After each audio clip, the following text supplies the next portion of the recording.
Ya, ngiyanizwa lapho ku-Facebook ukuthi nithini ngomuntu wami. Ake niyikhini indeke ningitshele mase niqedile ukuthi awuseziyakhala manje. Nithini? Nithi usengishilo. Hey, akasakali kanje asivele siyolala mbhemi ngeke. Hayi asahambe. Awamyonginika.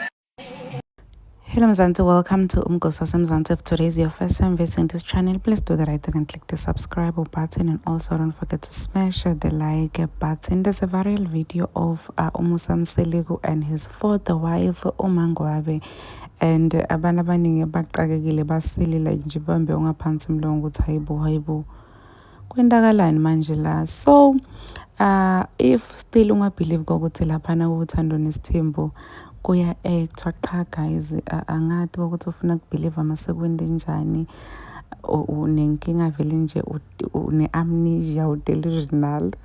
So guys, siyaqoka ukuthi uMangwabe lapha kuthando nesithembu, she's someone who's very serious akahleki vele nakasamfuni uMusa Mseligu, uyamshiya vele uMusa Mseligu unedodi.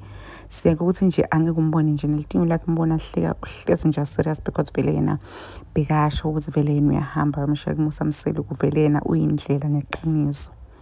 Okay, mase sibona ivideo naku phela abantu ba-happy ba-together bayahlekelela, bahleka thina. uMusa Mseligu is even saying ukuthi ngicabanga ukuthi songishiyile mfati wami, yasamsolala. This is a new video guys, a recent video. Uyayitolo le video le siyakudala ngokuthi maybe it's an old video. No, yanyalo le video le. So if ungabelieve ukuthi kuya-actwa laphana ngothando nethemba, angathi ukuthi you understand mhlambe mase kuvuka eJesu angathi.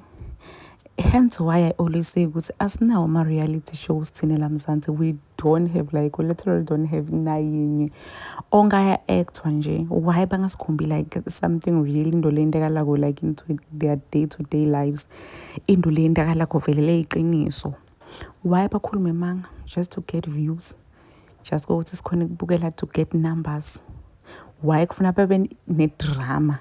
Because always kufuna kube ne-drama nje lochubeka ukuze sitokhona kuba excited sibukele ngisho noma sibona kahle ukuthi qhala yabo kudlalwa ngathi. uMangwabe kunini athi uyahamba guys, kudzala ngayisho lento le. uMangwabe kunini athi uyahamba, it's been years so la announce akuhamba, but usakhona.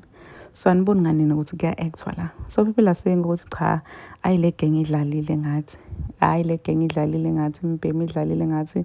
Angifuni nje kungasho because naba abantu phela ba-happy ba-right.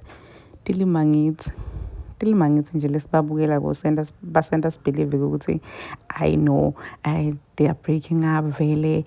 Siyakhumbula uMangwabe was even telling umntwana wakhe ukuthi uyahlukana nadedi.